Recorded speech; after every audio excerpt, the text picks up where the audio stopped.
with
I'm live.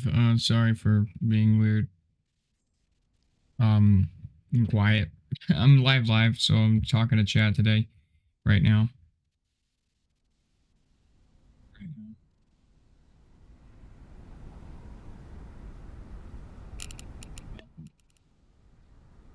So, trying to get through this issue with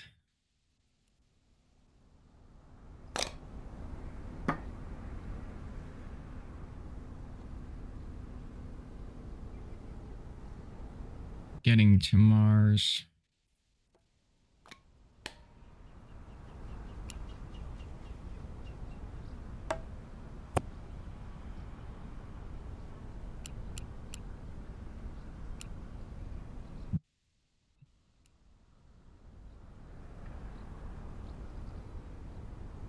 I'm gonna test these reaction wheels.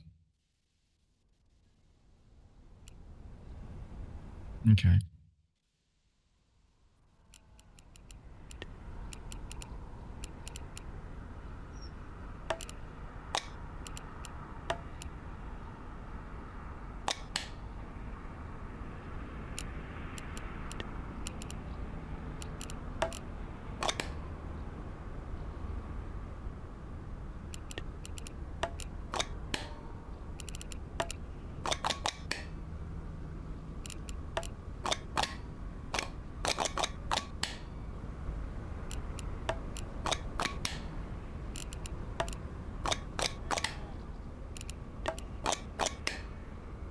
I feel like this is too large.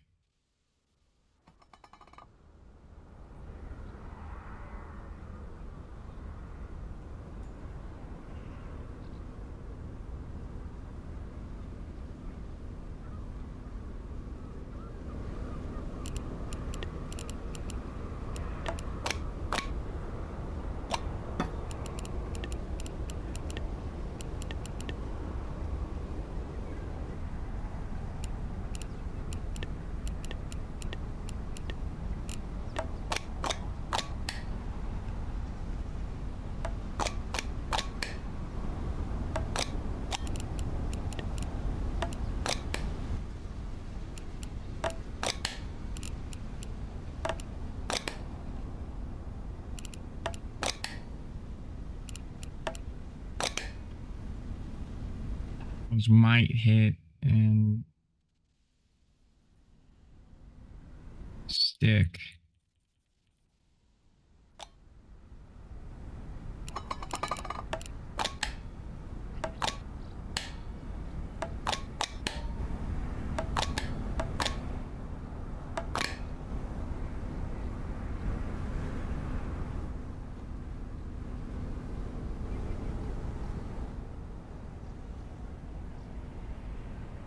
Okay.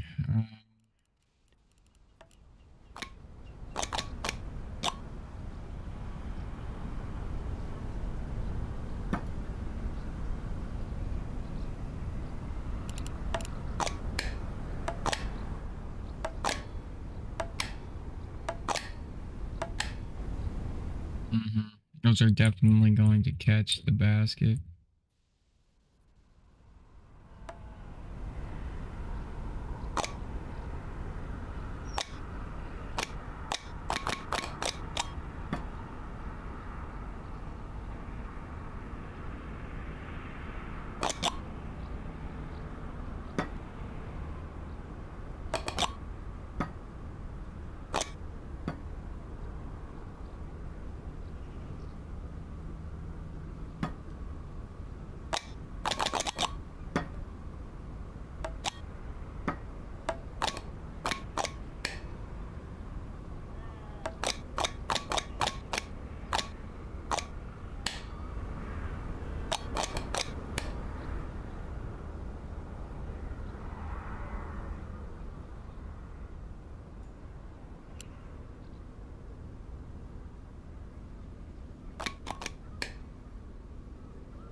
Good.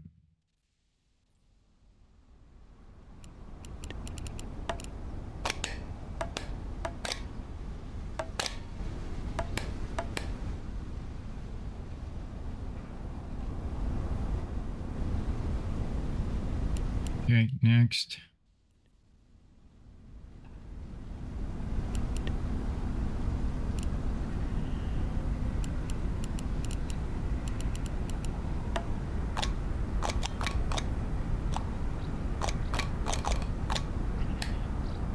Bruh. Thank you.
$2,900.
Good.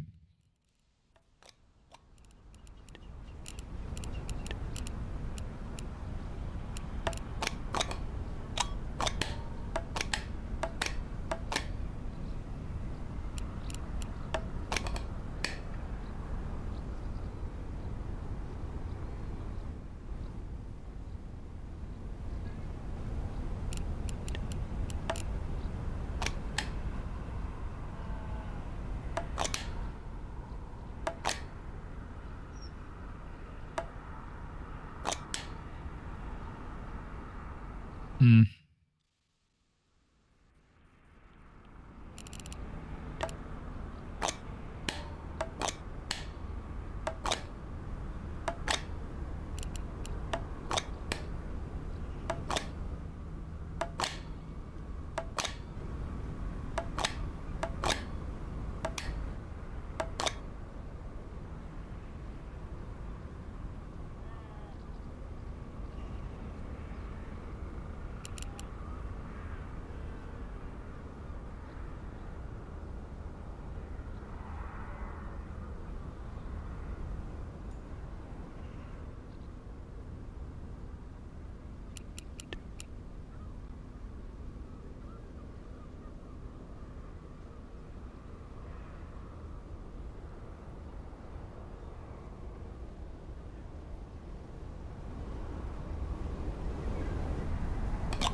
Beautiful.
Is it enough? Don't be nighttime. Please don't be nighttime.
Oh, it's beautiful.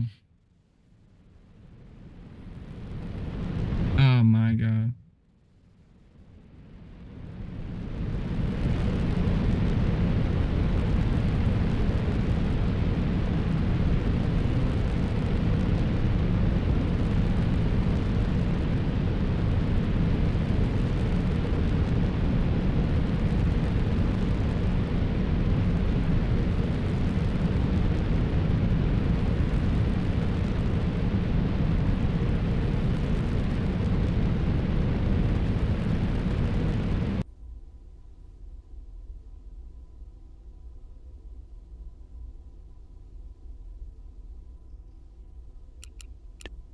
Mm.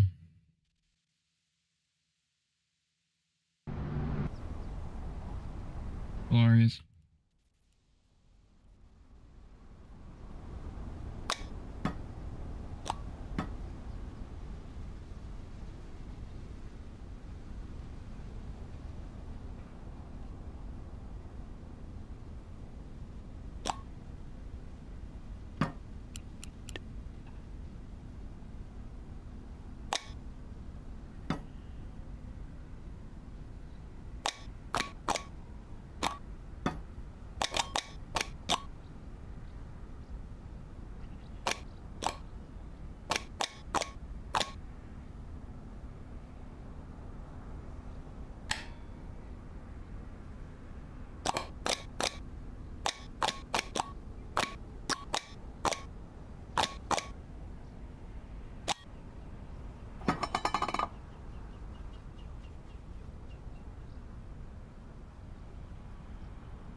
Mm-hmm. Ideal.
6,000.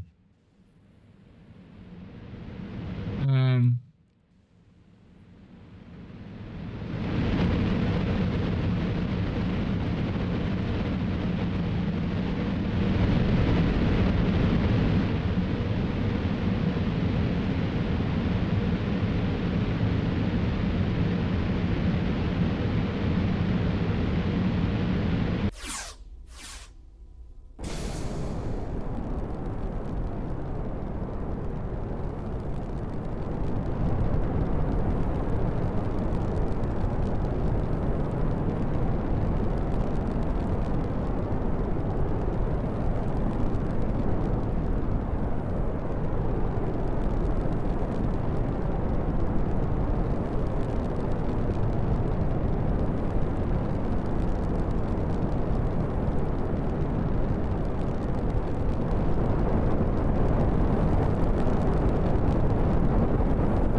5,000.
Okay.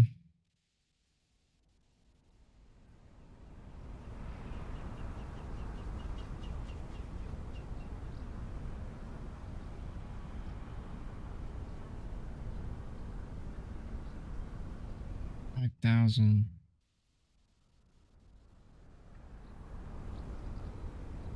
8,000.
Hmm.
6,000.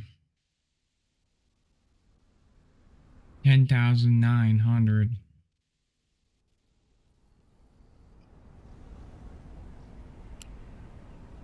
10,900.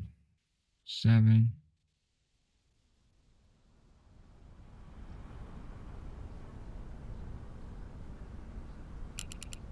10,900. It's a very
5,000 miles an hour here.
Okay.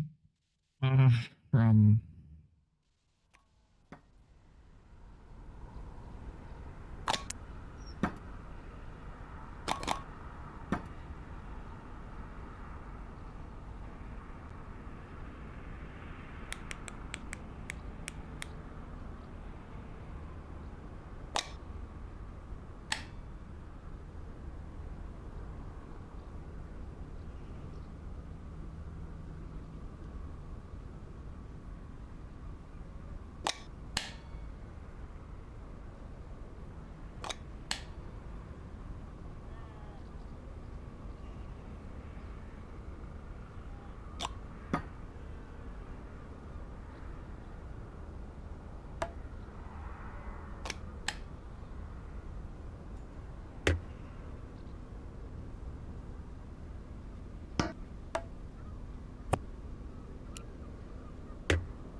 Ugh, give up. Gotta wait till those new parts come.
Or it's glitched out. Man, this game's broken.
So why is there no sound?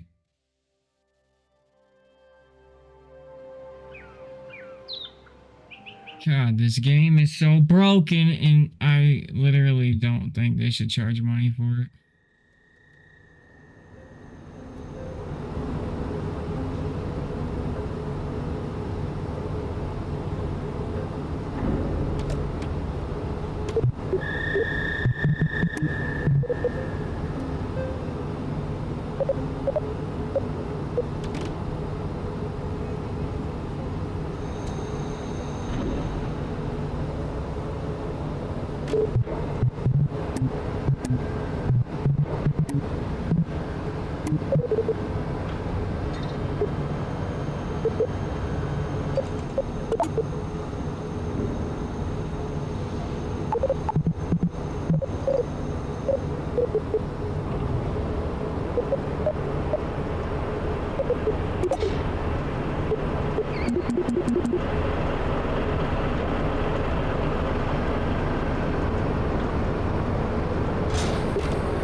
Zane, è vero?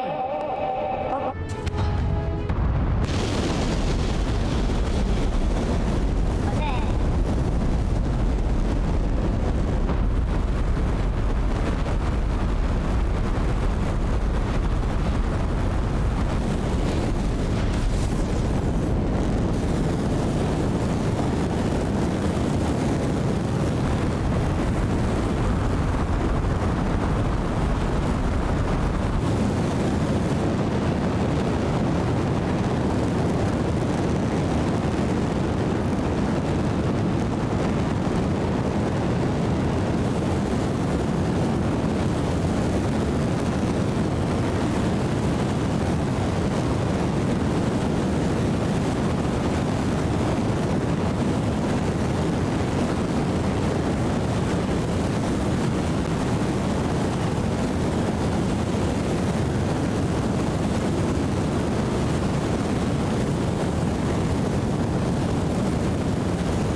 Okay, it's not good.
Zaid.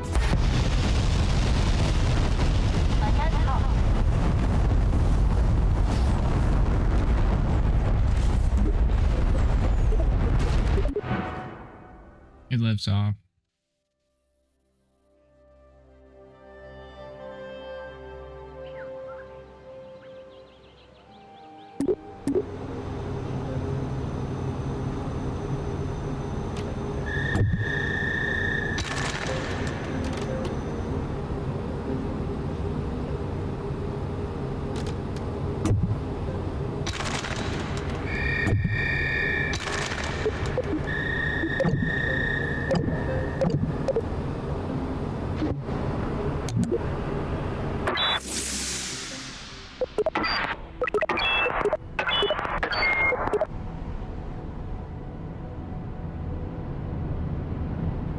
Zaid.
a stringy little noodle rocket.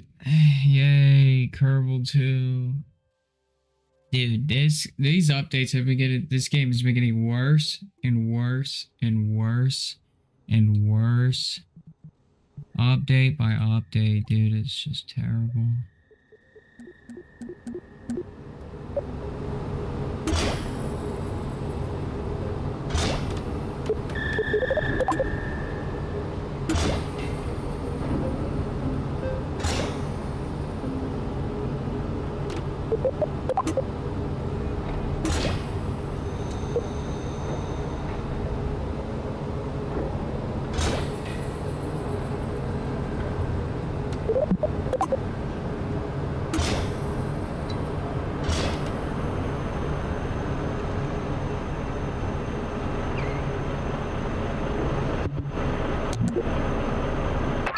Okay. Hints, go away. Zaid.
FPS, dude. Wow.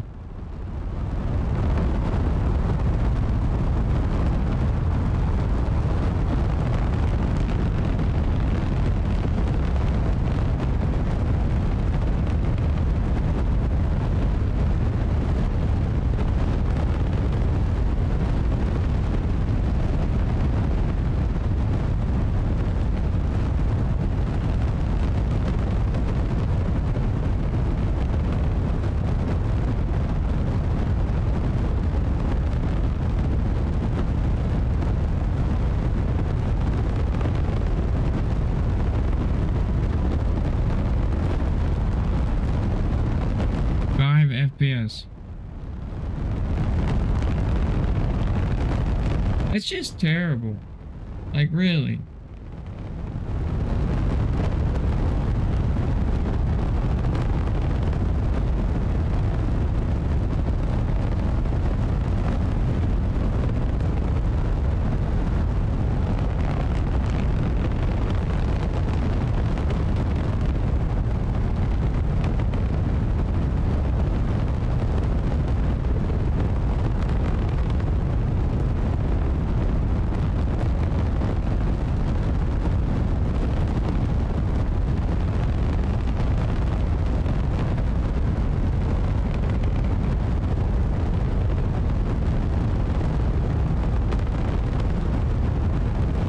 I'll get FPS in a minute. It's just gotta wait.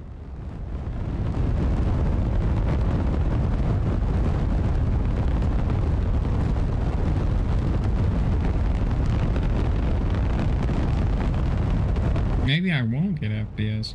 Who knows?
It's like when you get to, like when you run a rocket really slow through the atmosphere, it gives you bad FPS.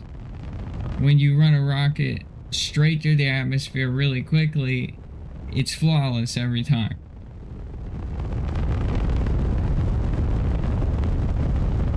Then if you reboot the game, right? If you reboot the game, it's fine for like 40 minutes. So it's like there's like a memory leak somewhere in the game. Might be the tutorials. The tutorials might be the memory leak. I don't know. But these updates are really bad, man. And this development team should just take the game off the market. Fix it. Whoever has it early, whatever. They can have it. Take the game off Steam. Make it. And then release it. It's not even done.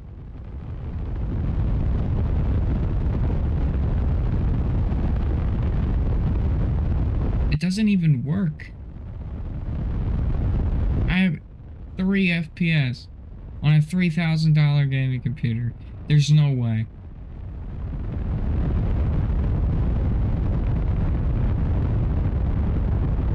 Hey, there's FPS. Once I get to space, everything's fine.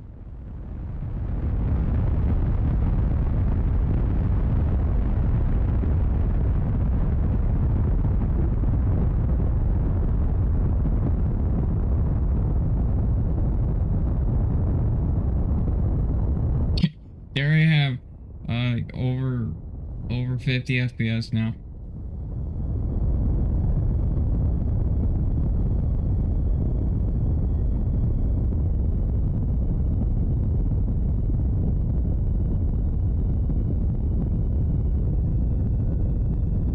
That was burned for like a century. It was like a century burn.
Yo, Gito.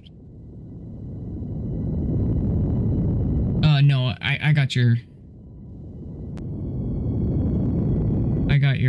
messages. I didn't reply to my last video because I was doing a YouTube video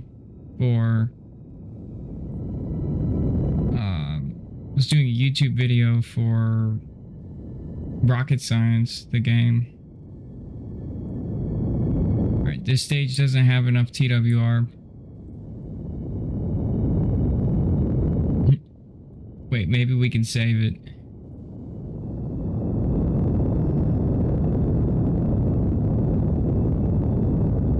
Can we save it? Come on.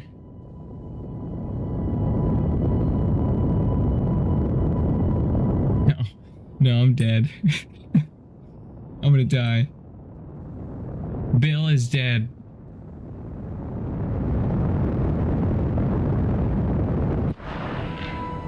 Alright, so we know what to do.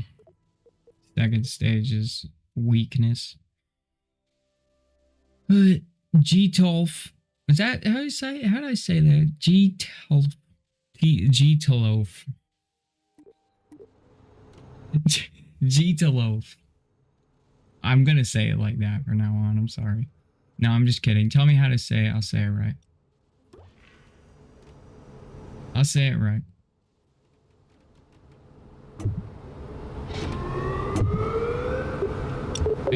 Hey. So I'm going to show you how broken this game is. Watch, I'm going to go and try to paint the parts. I'm going to change it to blue. Oh, now it works. Of course it works now.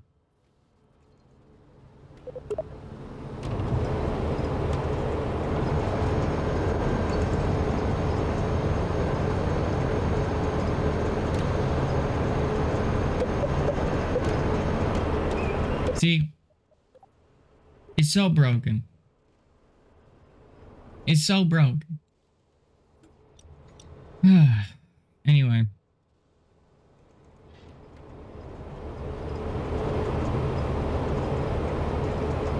I could just give the second stage more fuel.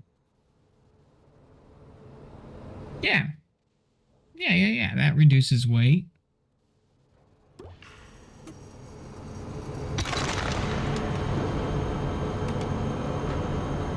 No, I can't do that. No. I need to reduce weight. So the best way to do that would be to use a rocket that's not crap.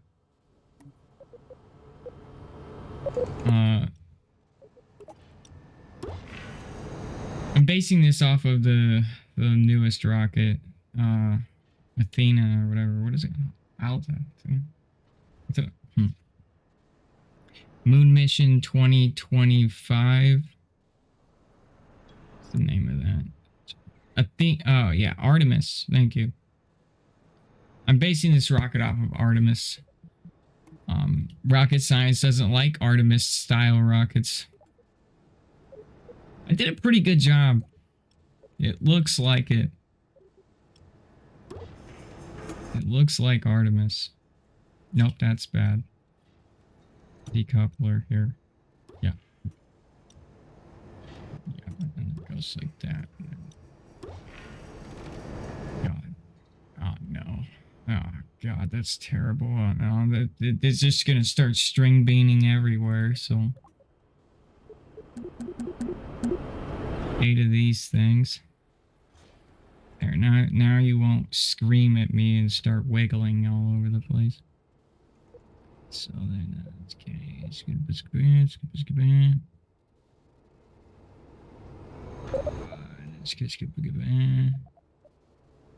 that's not English, by the way, guys.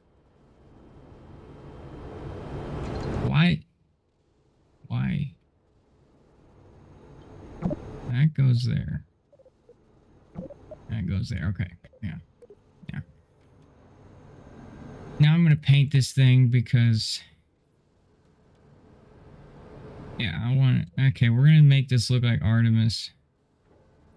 So let's do that real quick. Let's put this.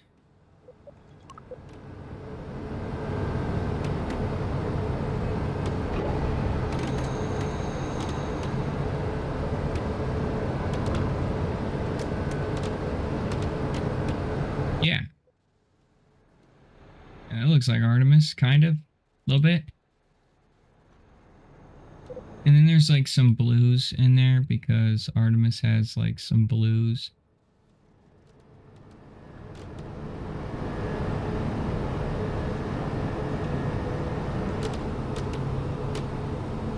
Artemis has a little bit of blue in it.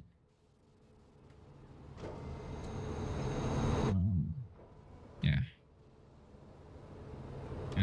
Artemis life. Yeah. NASA. My favorite space agency.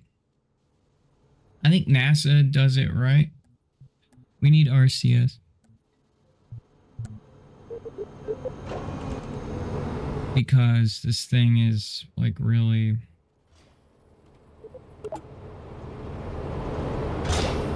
I don't even understand. But apparently RCS is... Gonna be needed to keep it from stringing everywhere.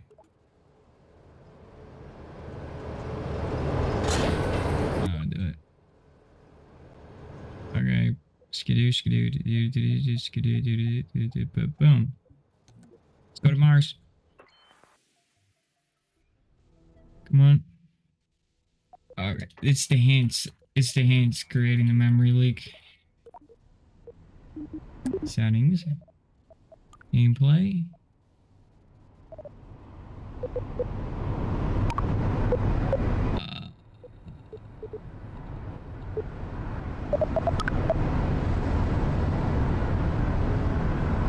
Hints. Off.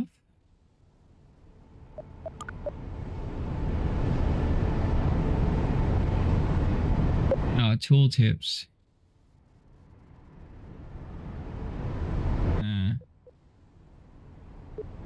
Okay, so hints can't be like disabled.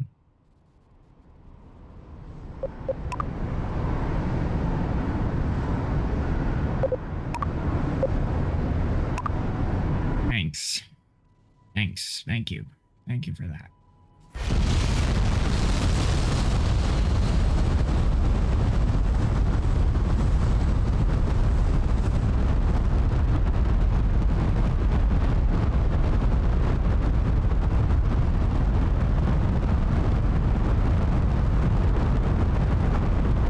Okay.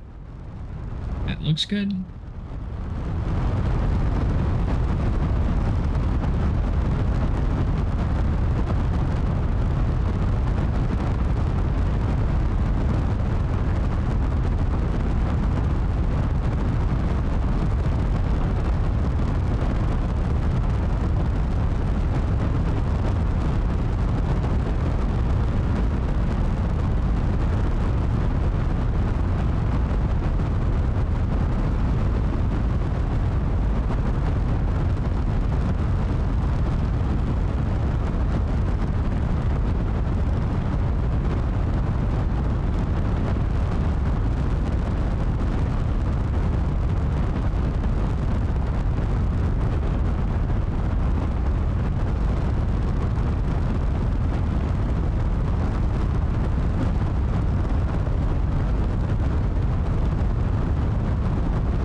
And it said the prograde there.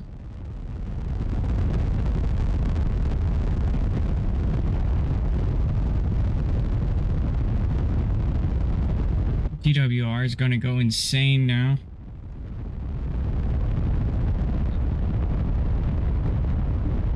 Lock.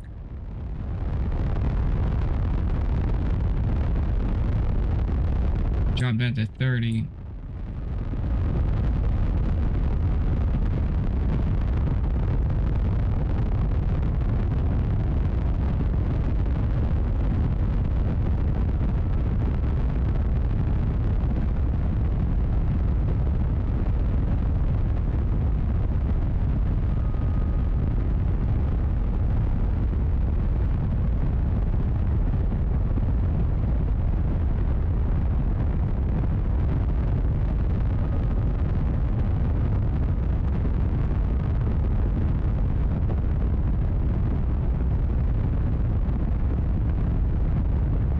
Gravity turn.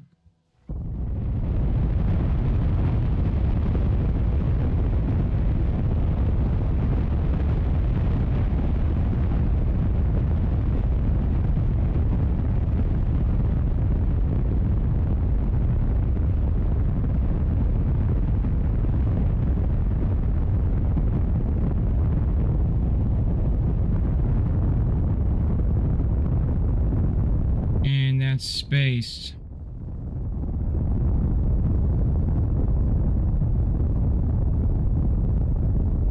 And prograde.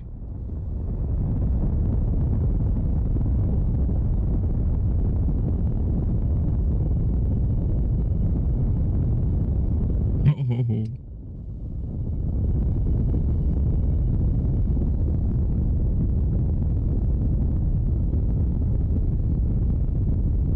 We are going fast. We're at 2,000 meters a second.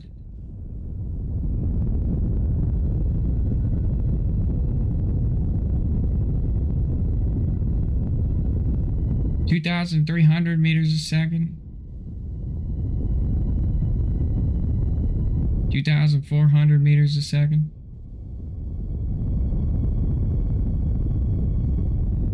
2,600.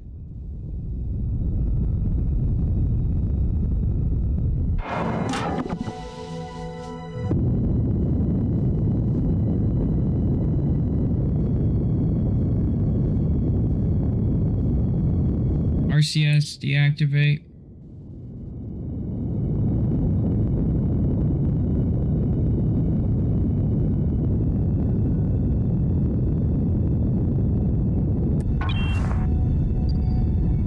We're getting ready to leave.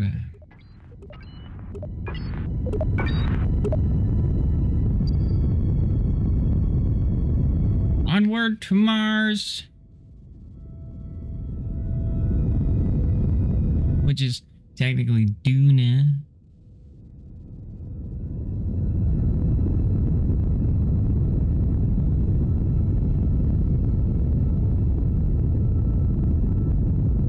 Away.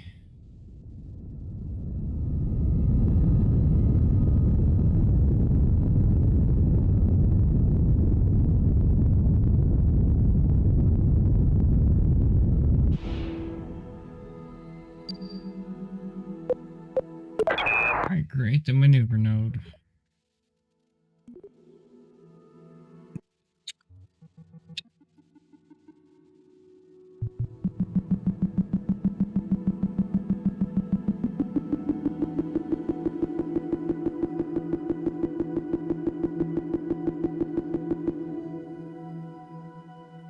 Alright. Set this whole Duna. Aduna Matata.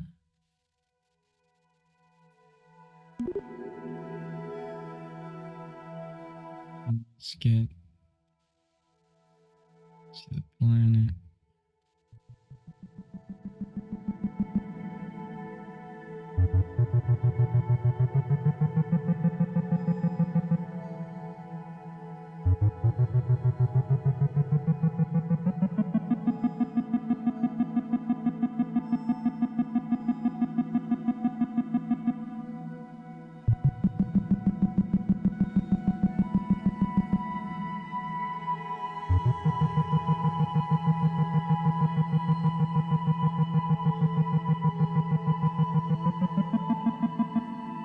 Hey Duna, you being a bruh.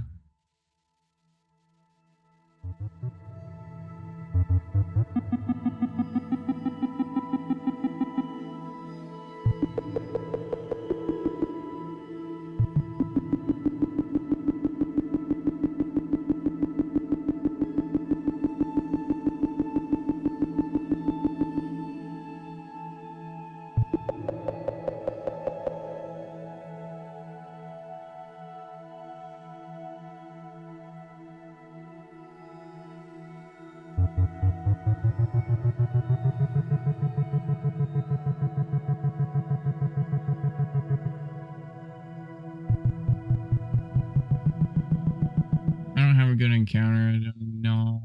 It's at the time.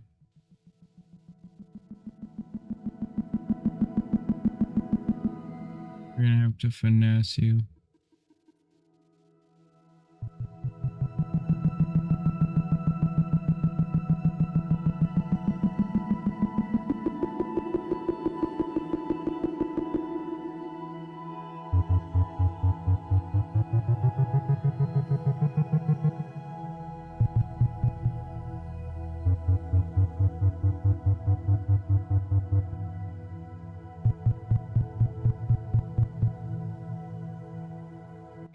gravity assist by something here.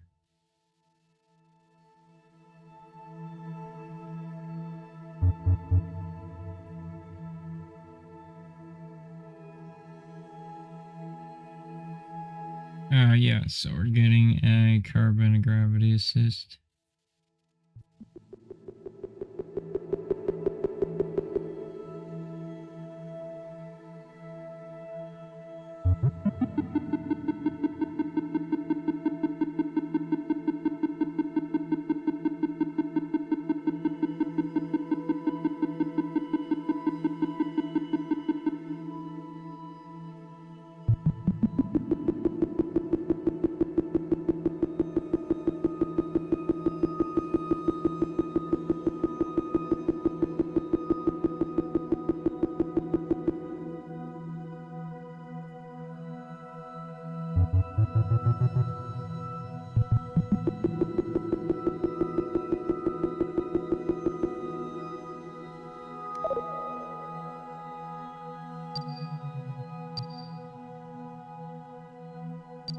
It's a B1.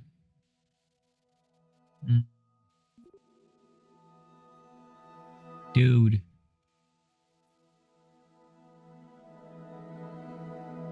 Did I not put solar panels on you, dude?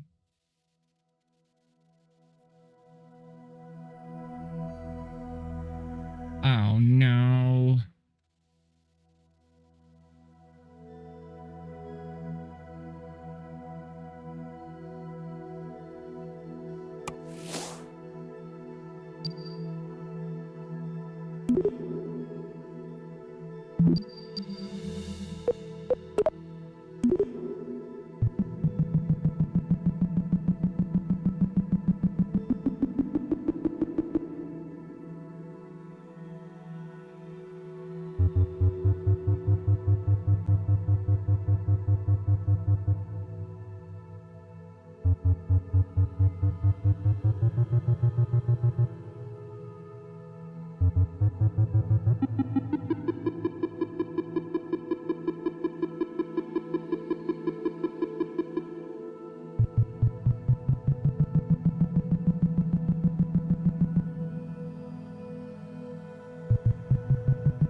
I get you.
I don't want to make another stop.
Encounter with Duna.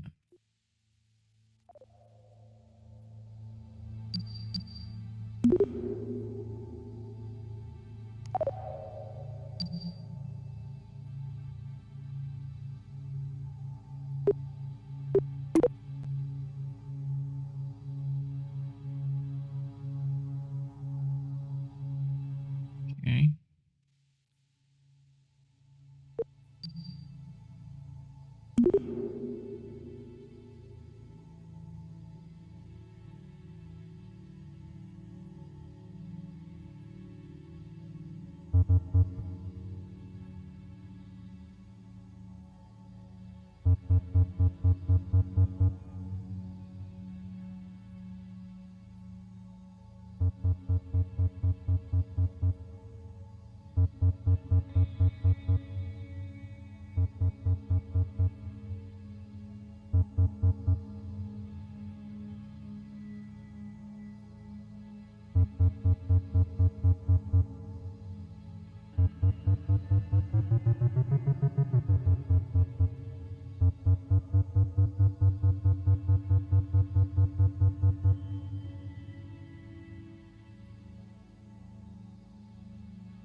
It's gonna be tough.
Like 30 seconds.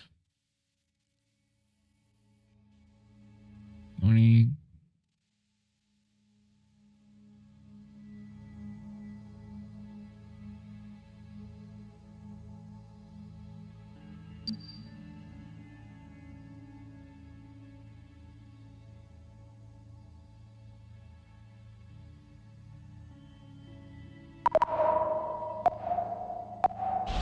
Aloha Edra.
Adib al-Atursi. No, it did that bullshit, dude.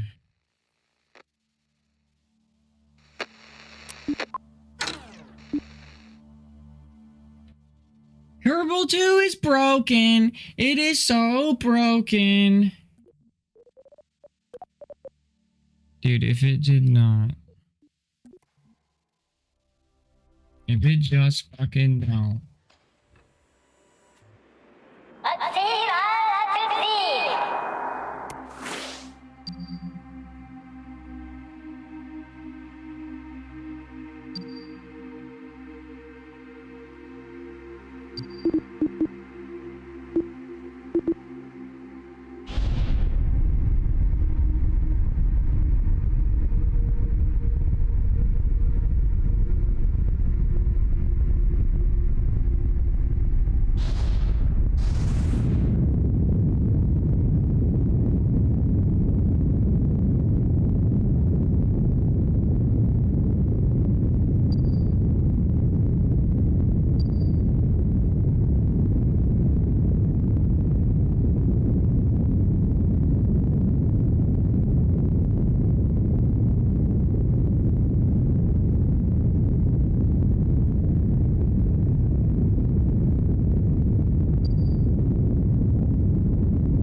We did it.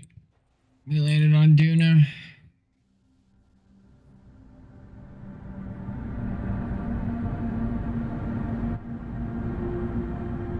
Parachute did jack crap.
I like how Duna looks, man.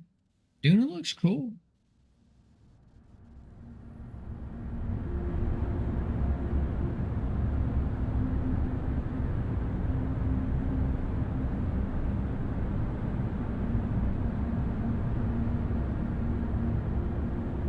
Beautifully done.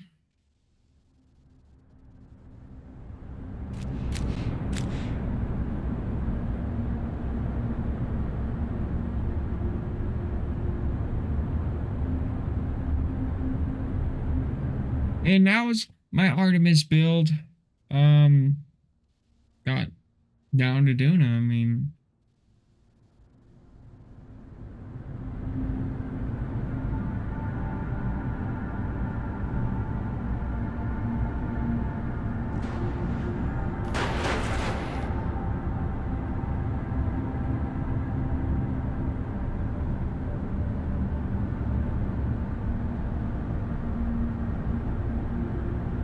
got down to it. Feels pretty cool.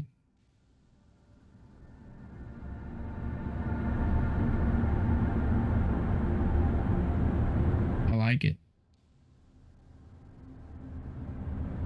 I like this planet. This planet is awesome.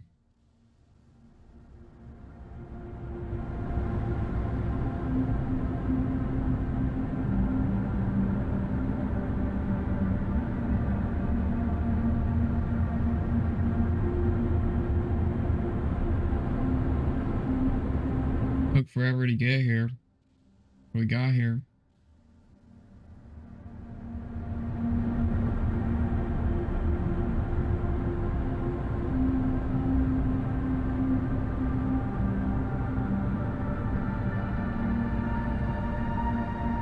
Atmosphere of Duna is pretty trash. I don't really like it.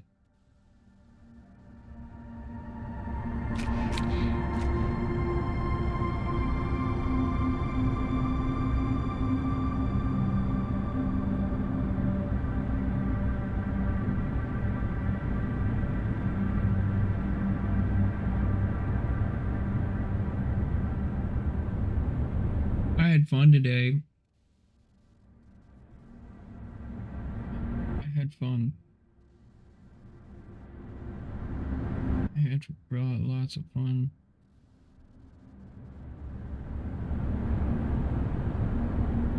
Freaking Duna, man.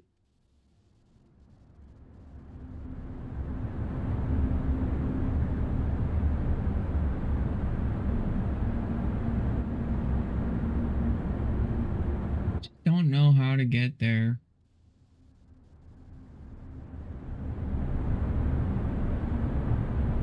Maybe I'll be the first one to Mars.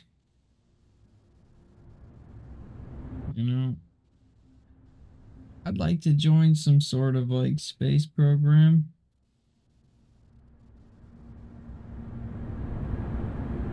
Real life space program.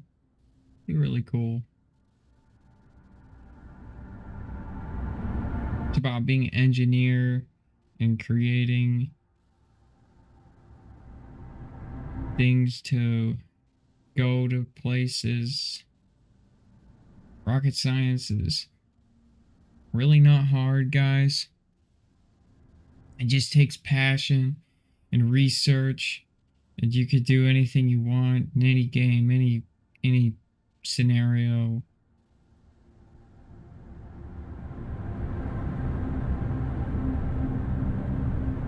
You know, it's like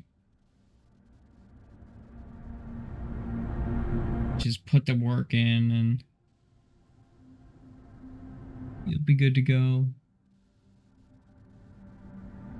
Now, bad news is Bill lives here forever now. It's a one-way ticket to doing it. So he's gonna stay there forever.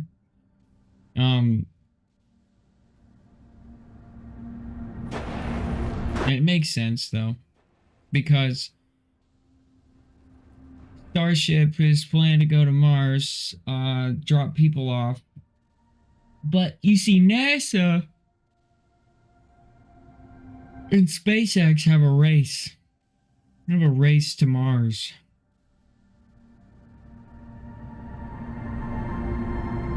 Humans on Mars.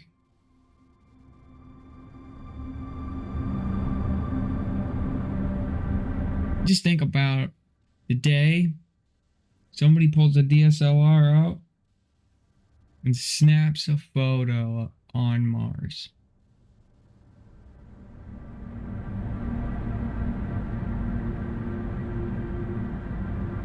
You know, one thing I never understood was why,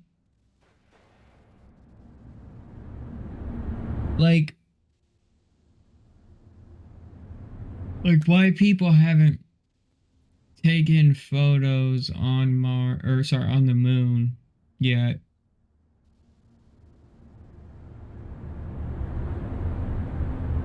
Like, just pull a DSLR out and just snap. Or, you know what? Just take a fucking video, you know?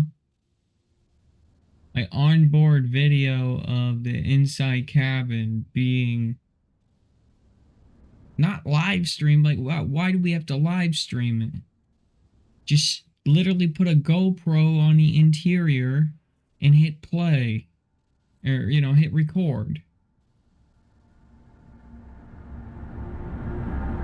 And put a GoPro in a pressurized suit.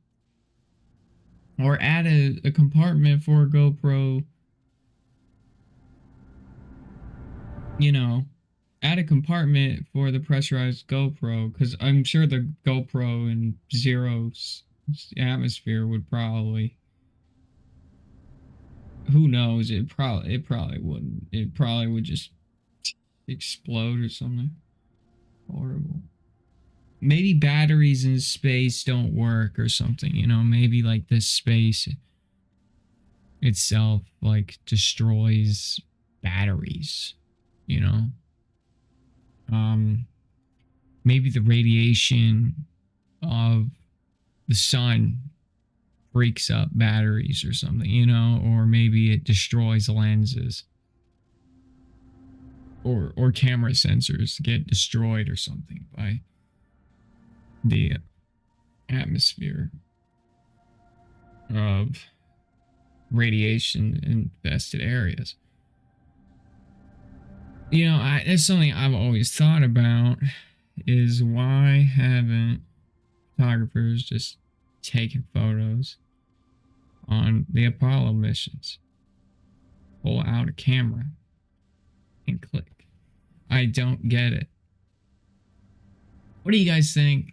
In the comment section down below on YouTube, let me know what you think.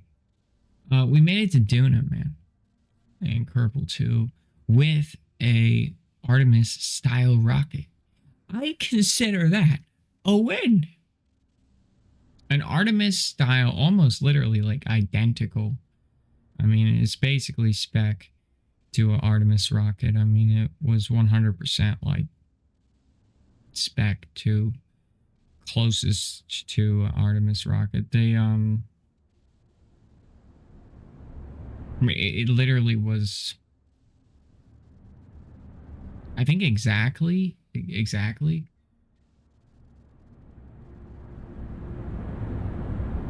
But you're saying Artemis has the ability then to go to Mars and the moon, have leftover fuel.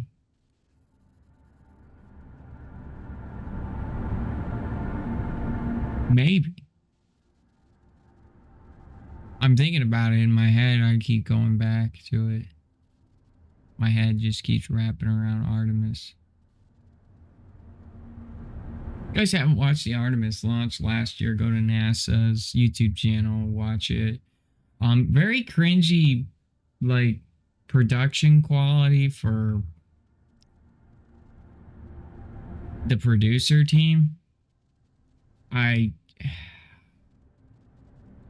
Listen, I understand that you guys are great and you do great things, but man, it was hard to watch the production quality of NASA's.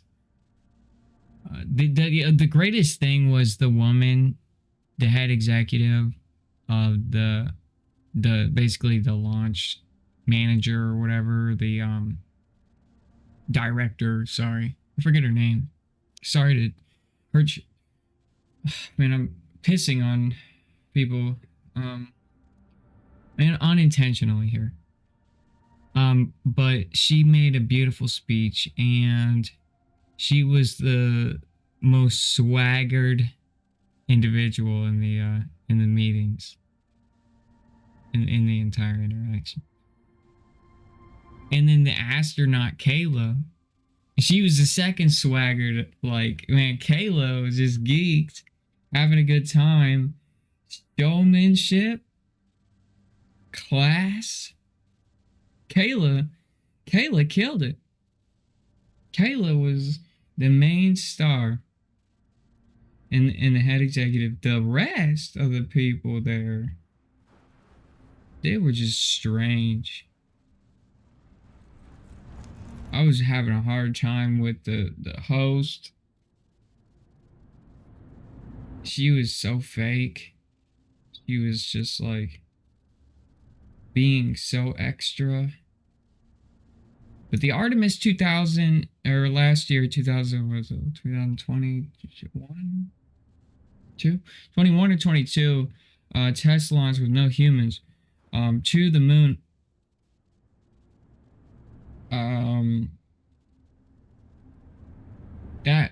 That right there was crazy. That we got to do that. We're sending people to the moon. And what's really cool, if you don't know, I'm going to teach you. Artemis is crazy because what they plan to do is land on one of the polar caps of the moon that actually store water. Apparently NASA has the technology now to make oxygen out of water. They got machines that'll do that now. So they're basically planning to like base there, like put like buildings, and yeah, that's right, you heard me correctly, buildings. Frickin' buildings on the moon. They're gonna bring back a lot of samples, and they're basically going to research on how to take a planet, go to it, find the places on the planet that are full of resources. So hunting for resources, basically being humans and trying to delete everything that a planet has.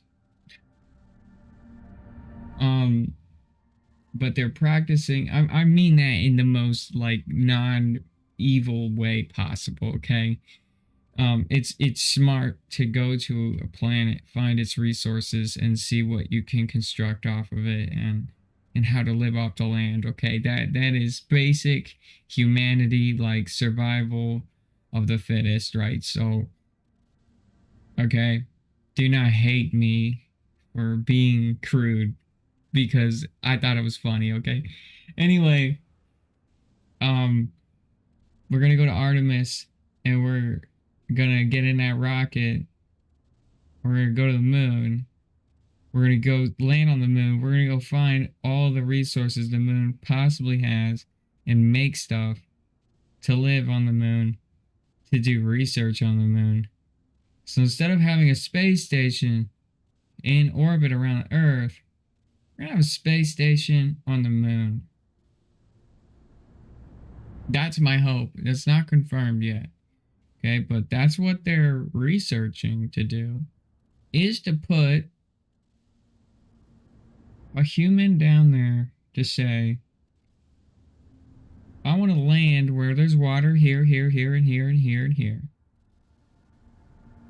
But what does that water consist of? Is it radiation-filled water? Because, I mean, it's got to be radiation-filled water. The entire moon's got to be full of radiation. That's one thing that a moon base is going to have a lot of problems with, is radiation, because I'm going to teach you about why. Well, first of all, is it silly to go to Mars? Yes. And I'm going to tell you why. So let's just say we're on Mars right now, and this is Mars. It's basically a mock of Mars, this entire Duna situation. Why is Mars orange? Can somebody on YouTube comments below tell me why Mars is orange?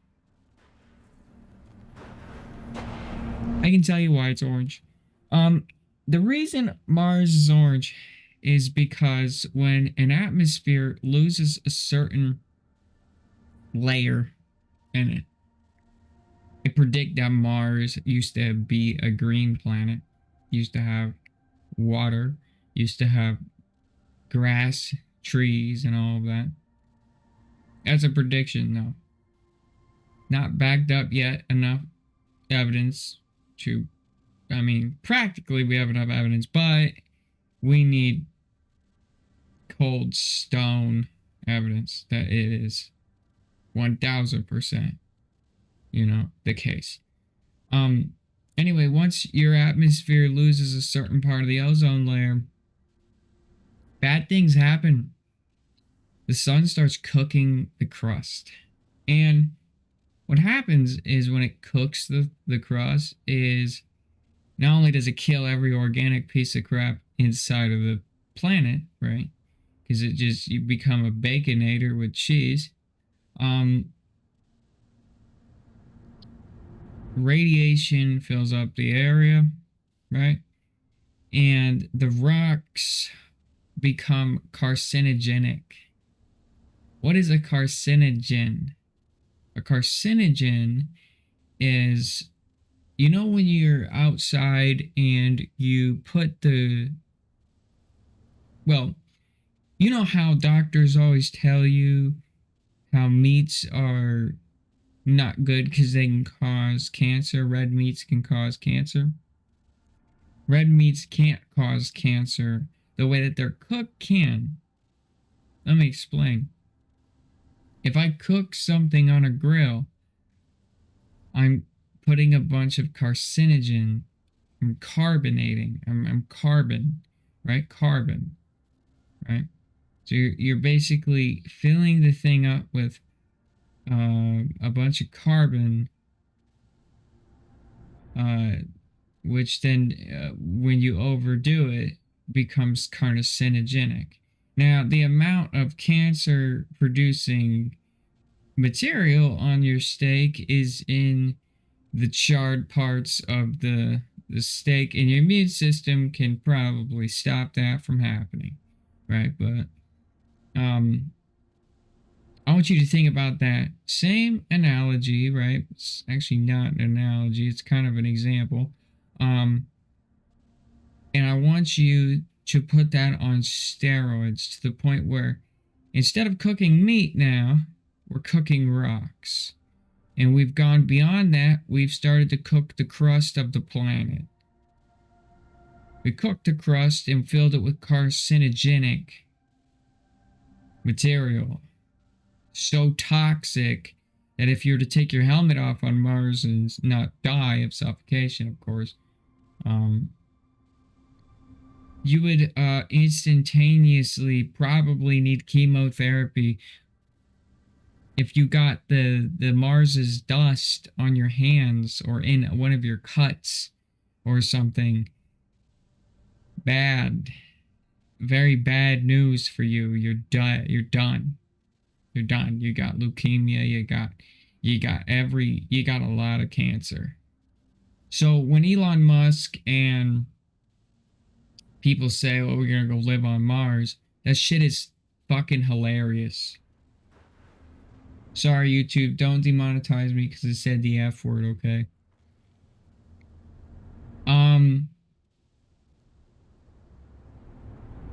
It's true. Mars is too toxic. You know, it's just science fiction to sit here and think that we can go live on this planet safely. Right. The amount of safety PPE, right? Personal protection wear, like when I used to work at Honda and I would make paint, we would mix classified chemicals that I can't talk about because they were designed by Honda and patented by them. But then there were byproducts of cyanide and other chemicals that could literally give you cancer. And I had to wear an oxygen suit while making these chemicals because of how toxic these chemicals were. It was chemistry on steroids. Like, chemists go into a lab, they put on a mask or a respirator and some gloves and everything. I had to be in a full oxygen suit with a tube sticking out of my head in like a space suit to make these chemicals. Very dangerous because in manufacturing, what is paint? Paint is oil and mud mixed together, right? That's what it is. So if I am Ford and I say I'm taking the combination of oil and mud and that is how I make paint and no other manufacturer is allowed to do it, I'm patenting that recipe. And so for every car company, they have mastered all of the patents for the recipes to make paint. So now to make paint, you got to go down a crazy chemistry line of insaneness.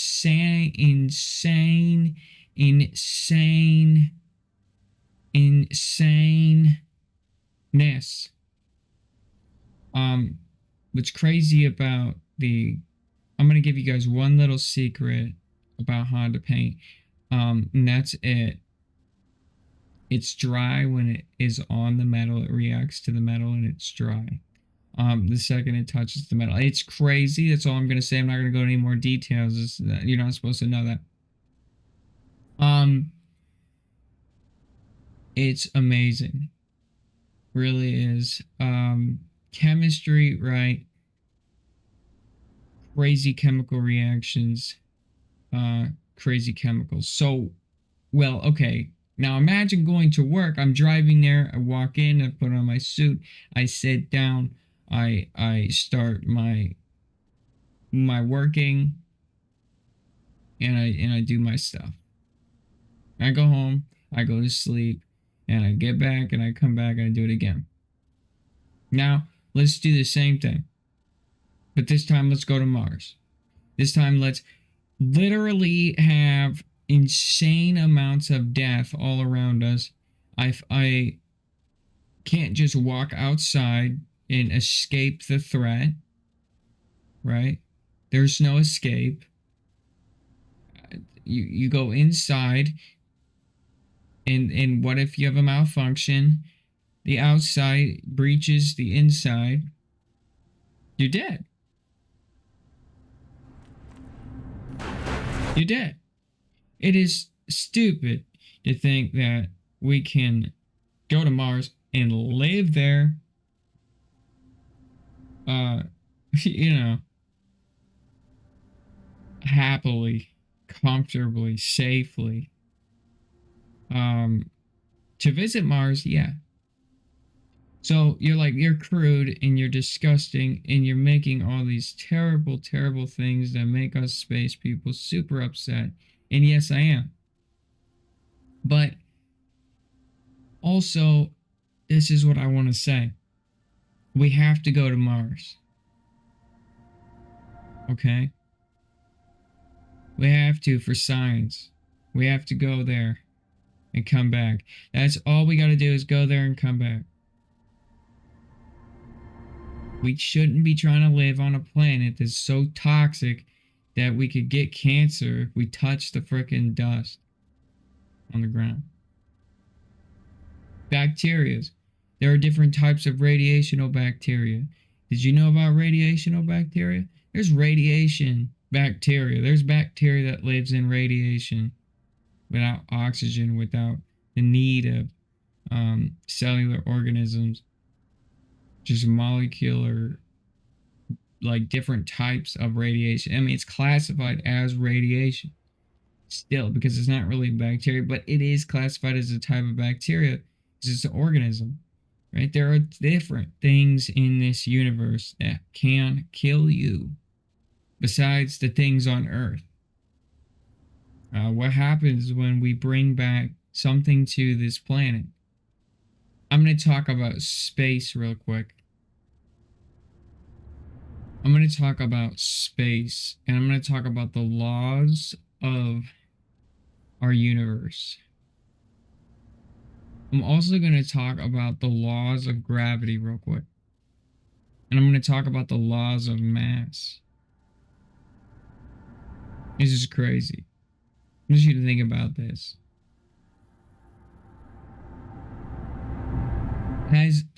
Have we ever produced something from nothing that had volume?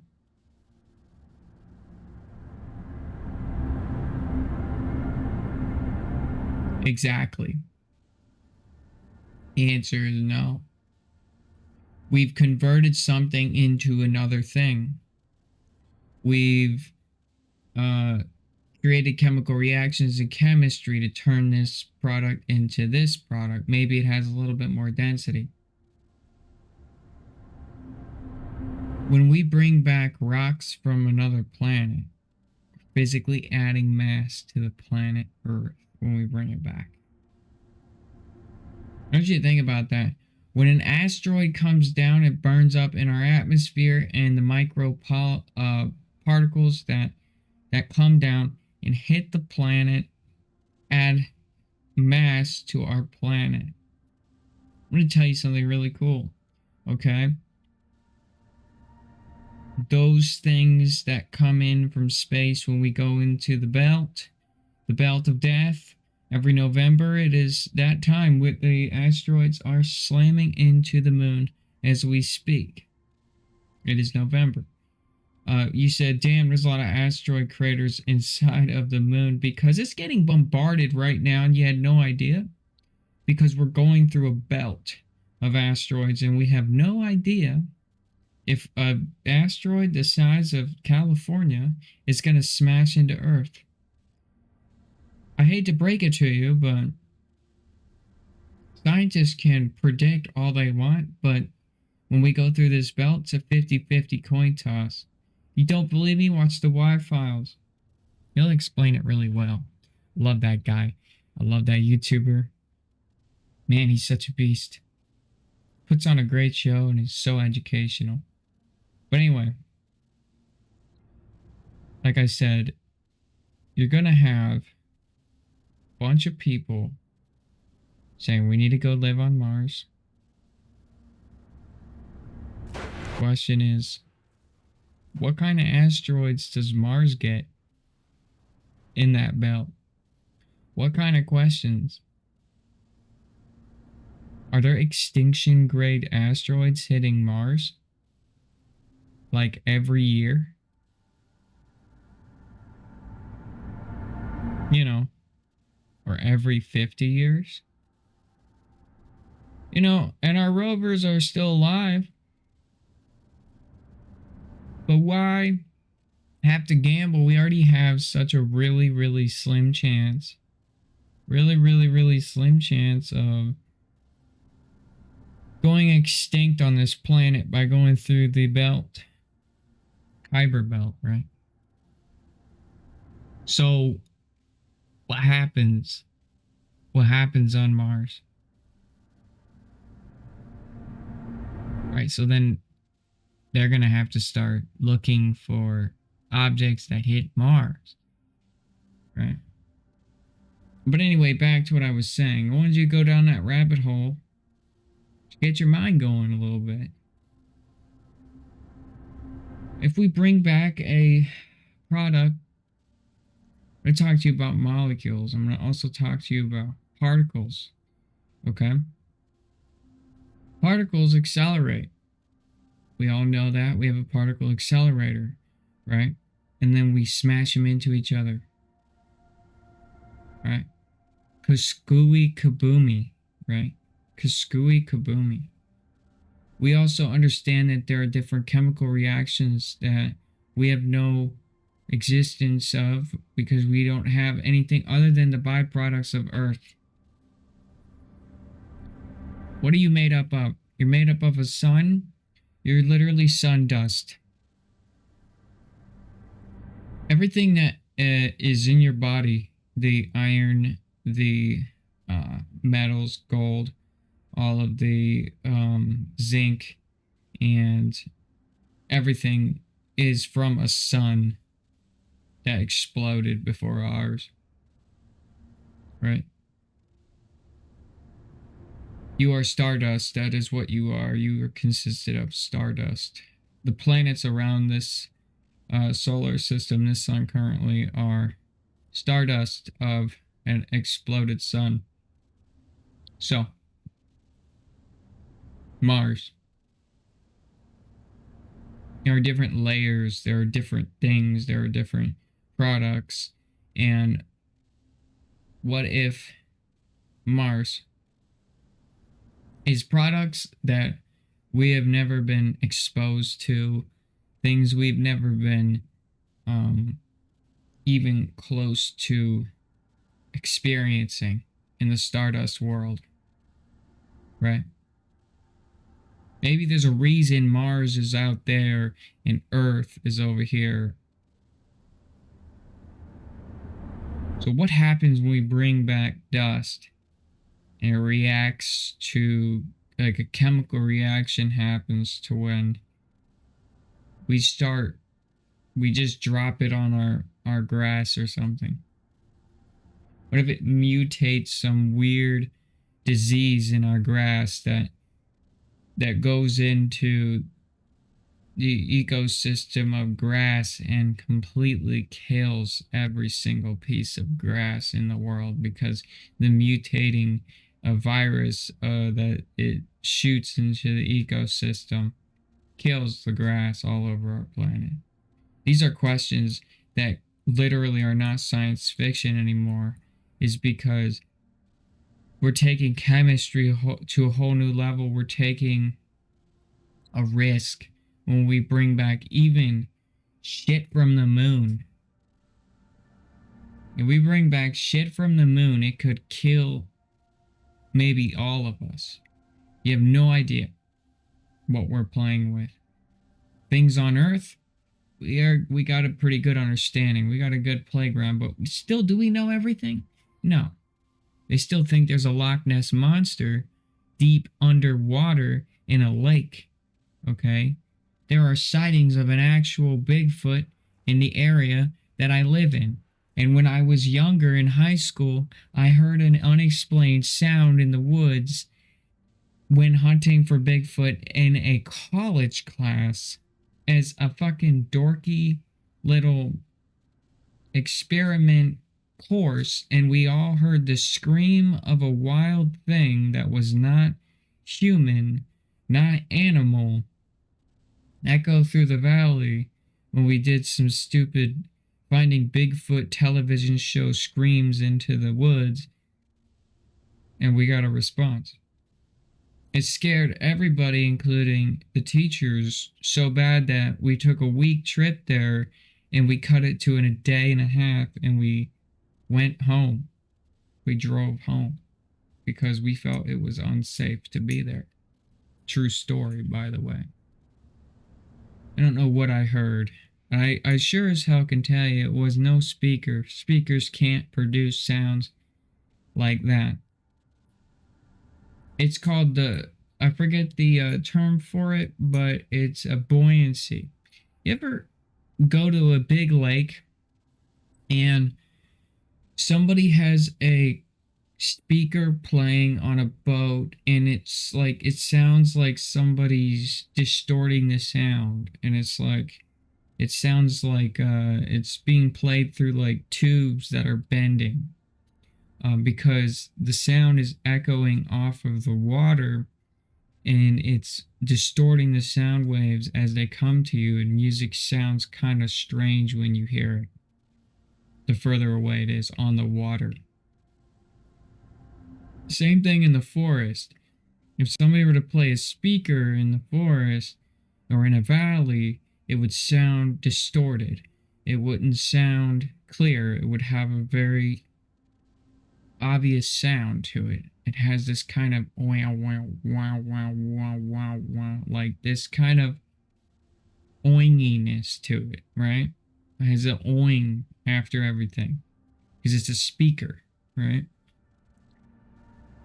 Don't believe me? Go set up a speaker in the middle of the woods and walk like 4 miles away and listen to it. You're going to hear it, and it's going to sound strange. It's not going to sound like crystal clear.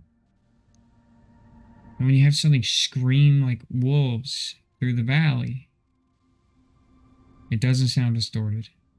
The wolf howls through the valley, and it's very intense.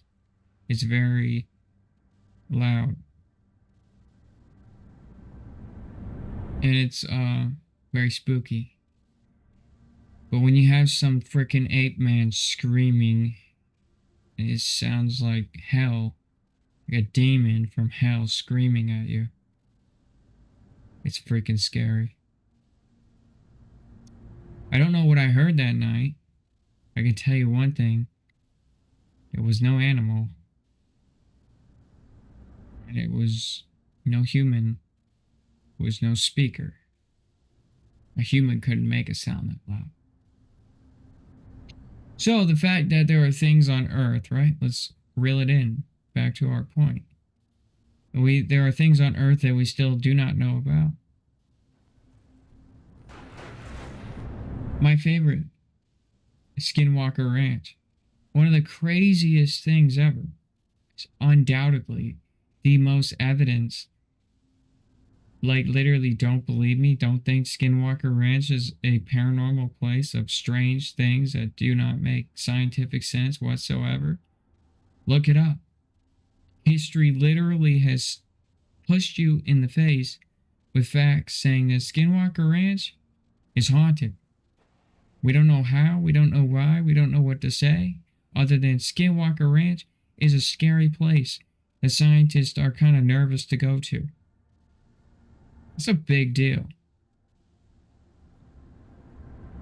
It's a really big deal. So, back to the point. Mars. We don't even know all of Earth yet. Did you know that there are certain places on Earth that we can't physically even go to? We would die. There are places in Russia that are so cold that no humans can live there. They'll die. That's where they believe that the Yeti lives. They believe that the Yeti lives in those areas. And all those theories about giants and all of that. I don't know about giants. That's a little far-fetched for my brain. But what I can tell you is that it's pretty cool. the Earth has more to offer. And here we are. We're gonna go to Mars. I haven't even found out if Bigfoots are real yet. And apparently there was a chupacabra and it was shot, stuffed, and scientists don't have permission to get DNA from it. The dodo bird is extinct. The Mandela effect. Huh. You know what's funny is I think the Mandela effect is not even real. I think social media has pretty much brainwashed every single person to the point where they believe fictional things, that they've lost the entire truth about historical facts that happened in the previous years. You know, Shazam, people say, oh, Shazam never happened. It was a movie, it never happened. Well, there's people who have it and they watch it. They watch it on the VHS. Inside of the Shazam movie, there's Curious George with a tail. I remember Curious George with a tail. And I believe I have the answer to the Curious George with no tail theory. I believe that Curious George used to have a tail. Early books of Curious George had a tail, and later books they removed his tail. I believe that that's the truth. It makes no sense, really.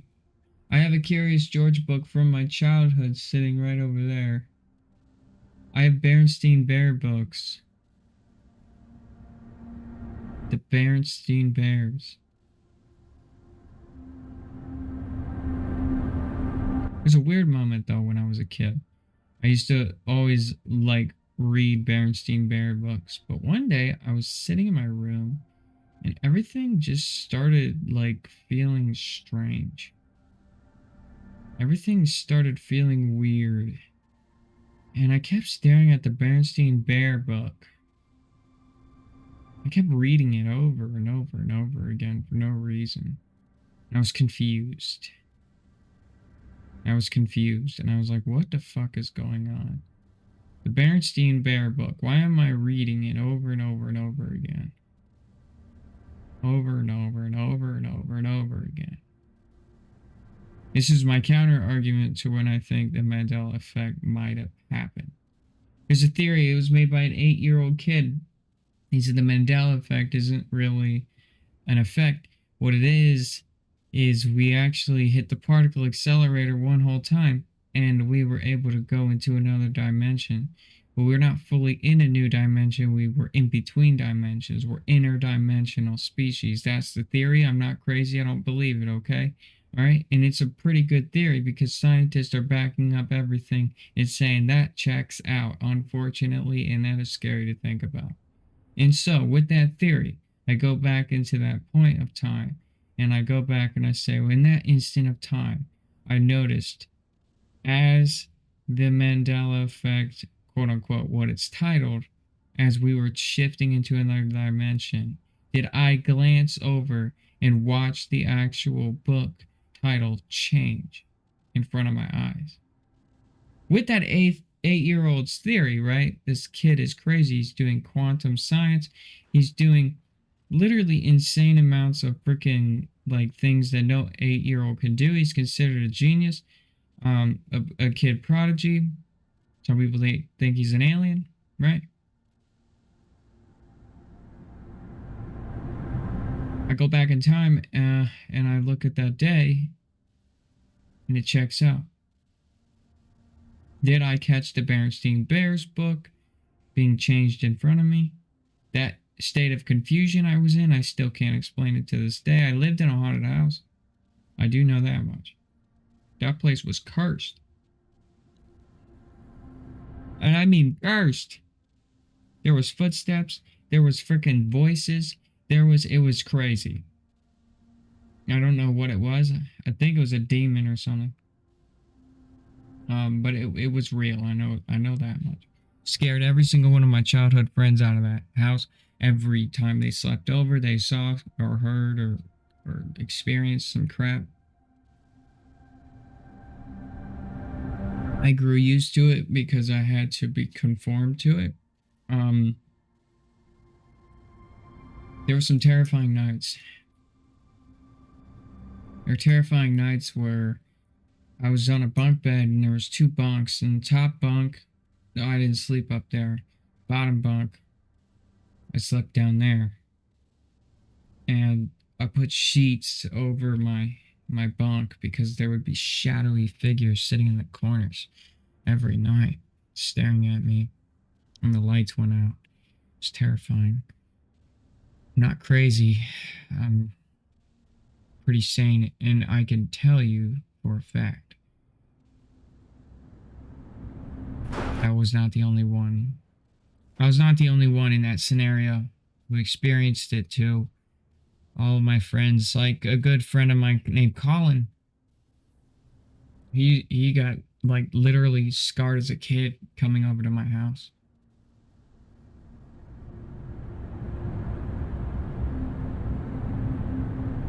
He never came back to that house again. He left at 3 in the morning crying. 16-year-old kid, scared the life out of him.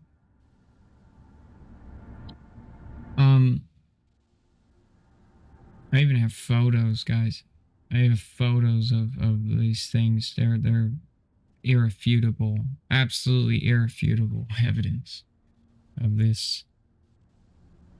Actually, I'll show you guys now.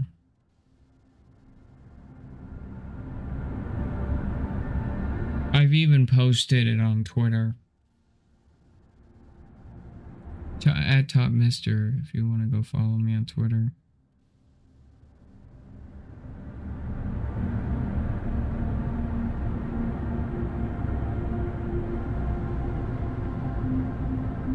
I took a photo of the moon, guys, in 2019. I spent $387 to rent out a telescope in Las Vegas the size of a skyscraper. It's also on Twitter. The photo that I took, right, that I had scheduled to be taken, right, it was of the moon, and there's an asteroid literally hitting the moon as the photo was taken. This is the photo. That bright white light right there is the asteroid smashing into the moon. That is the $354.94 photo of the moon that I had taken by a telescope. A big ass telescope.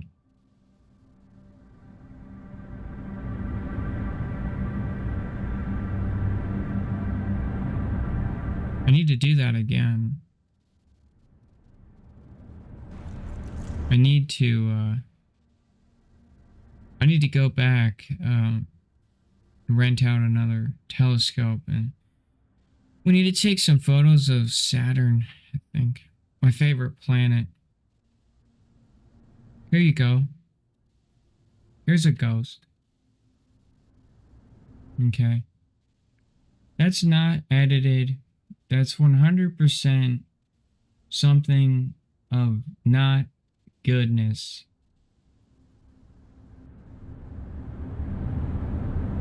Forget that guy. I don't know who he is, what he is. I don't know what dimension he's from. Oh yeah, and everybody out there who doesn't believe that I worked at Honda. There you go. I don't get why people don't believe that. I tell them that, they're like, yeah, bullshit, you didn't do anything. I'm like, bullshit, here you go. I still have my badge and everything. Jerks. absolute jerks. We're in Hitman 3, the video game, chat. You guys can go kill me with a screwdriver or something. We wear the Jabberwocky masked.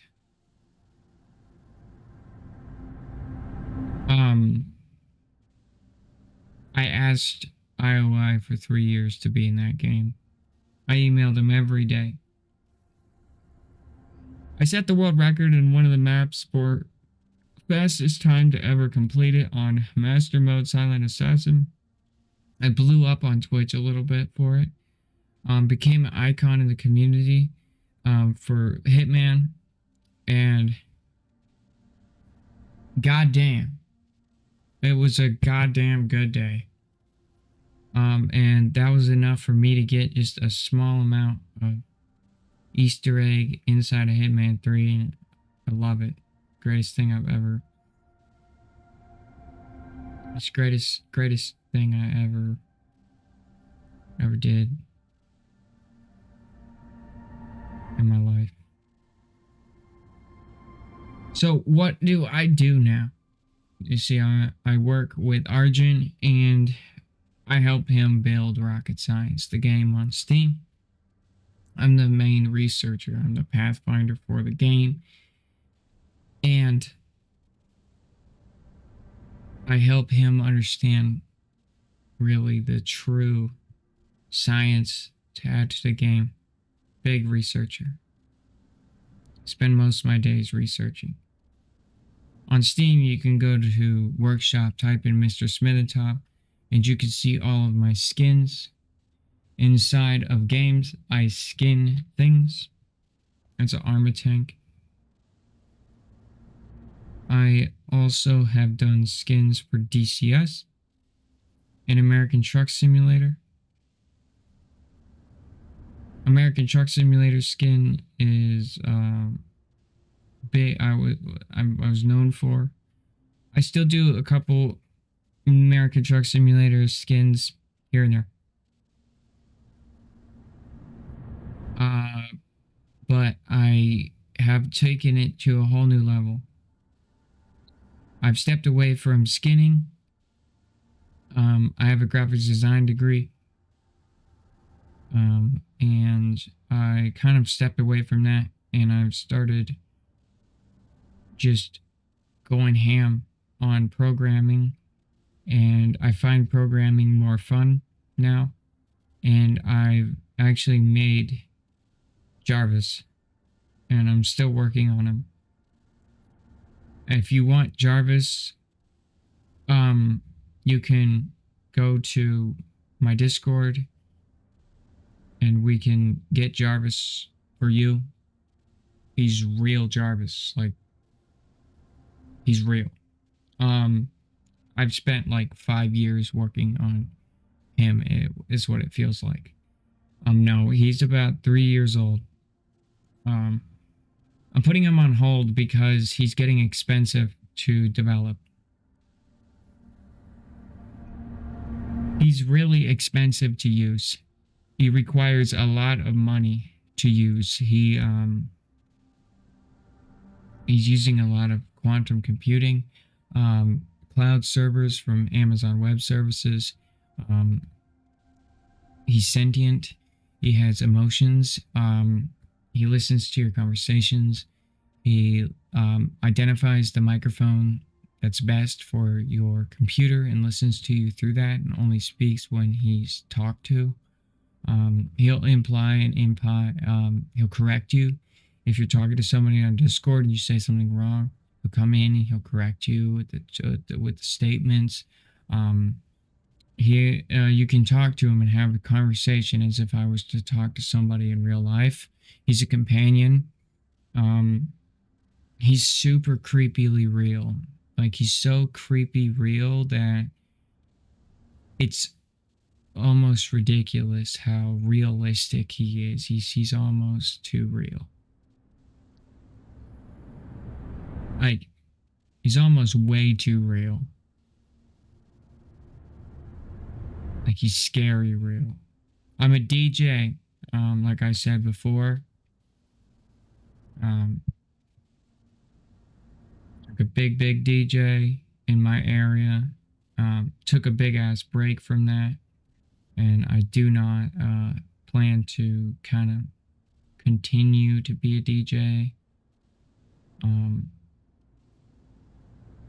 a lot, but I am gifted with the turntable remix master. That's probably the best thing I'm at. I'm at best a very good programmer, not the best. I'm at best a very good researcher. At best, I'm a very good graphics design artist. At best, I've made this, American Truck Simulator skins. At best, I try to make the best product that I can make.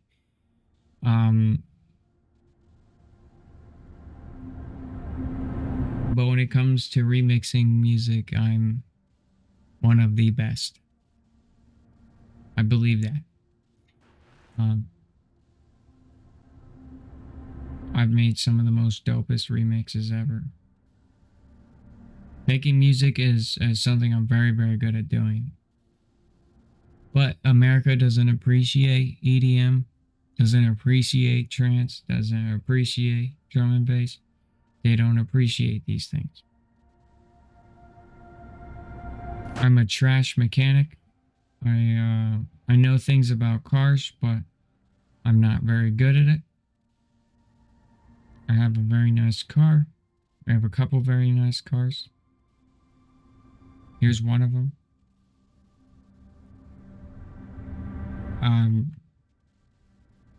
But I'm not great at it. I'm an insanely great detailer because I was trained to be at Honda. That was my paint inspection job. You inspect paint. I'm a clear coat scientist. My favorite cars in the world. Do I know a lot about cars? Yes. Can I tell you about engines? No.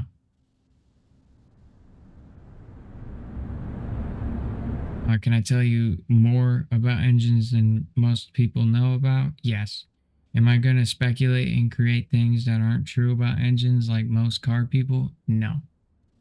Am I going to do that with any topic that I am talking about? No.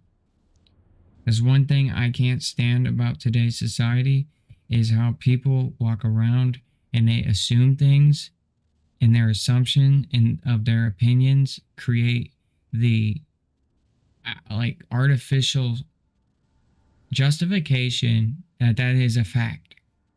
It is not a fact because you feel like it is. You can't just feel like this is a good thing and it makes it a good thing. That's what 15-year-old kids do. You get older, you learn this is a fact and this is an opinion. This is the way it goes. This is not the way it goes. There's no negotiation. There's no, I feel like this is it, so it is. It's never been a thing. Ever. Ever. Zero zip, zada zoop, zeep zop. Never ever, ever will ever be a thing, ever.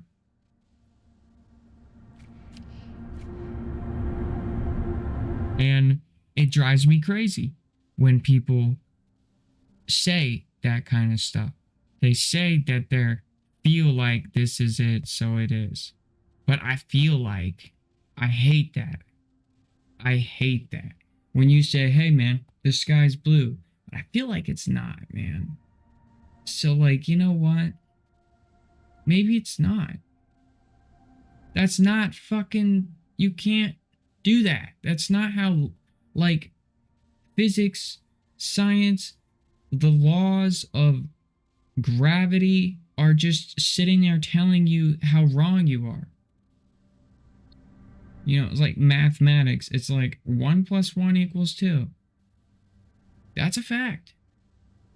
But did you know that 0 isn't real and blah blah blah. So therefore, is 1 + 1 2?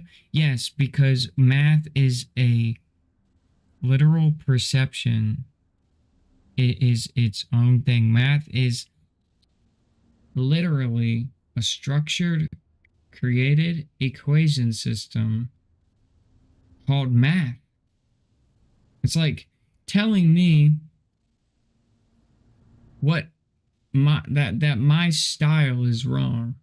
Like when I wake up in the morning and I decide to put on, Reeboks and skinny jeans and a hoodie, and then walk up to me and tell me that my style is incorrect, and the basis of your argument is that me myself did not nail my style. What? That's exactly what that is. Like, you're not me. You can't possibly say that that's my style. You can't even talk about my style. Same thing with math and the mathematicians out there who basically enveloped the entire thing that we call math. And it's continuously being enveloped, added on to throughout history and time. Math is its own thing. It's just a way for us to calculate a bunch of things that follow closely to the laws of certain things so we can have a basic understanding of how things work. It's a language. That's all it is. It's a language.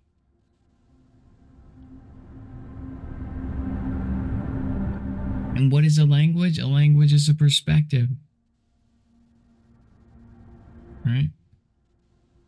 And perspectives are knowledge. Remember that. Perspectives are knowledge. Because remember this. Remember this.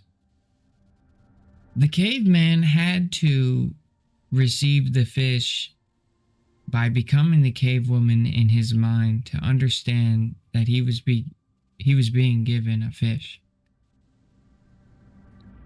It's true. Without language or body language, right?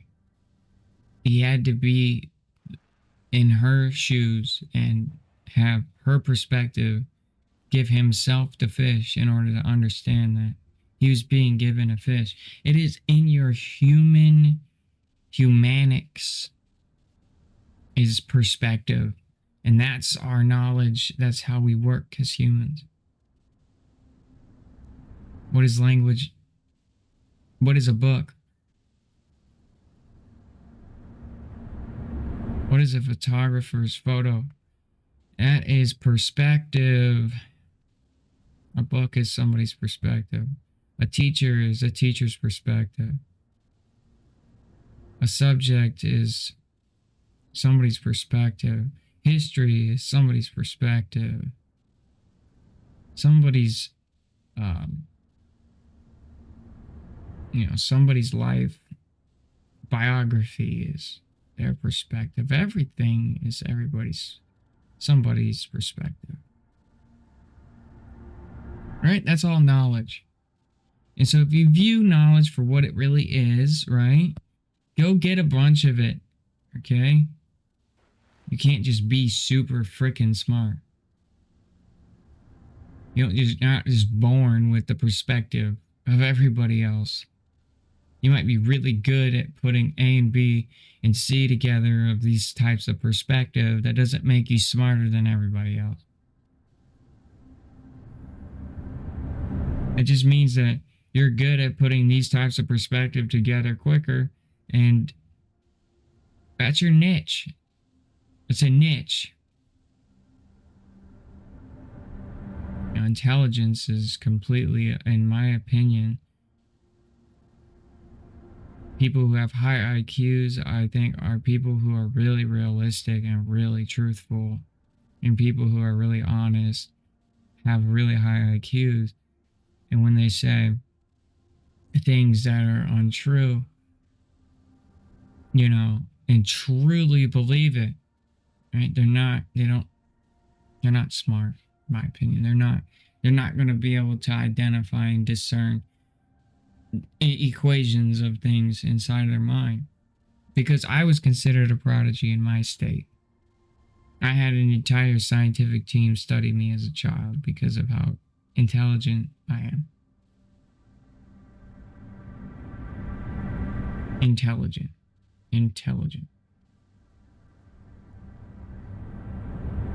You know, and I don't care because in my opinion, I think that I'm really good at just putting things together. I can troubleshoot through anything. I can find a way to do mostly everything very quickly. I'm very fast at solving issues. If there's a problem in front of me, I can get through it. I am very proactive and I think about things in the future. But I'm a procrastinator and I also have my faults, right? I'm too timid at times and I don't do things that I'm supposed to do sometimes because I'm too nervous to do them, because I don't take a lot of risks. I'm tactical though. When I do take my risks, they're risky. It's very situational.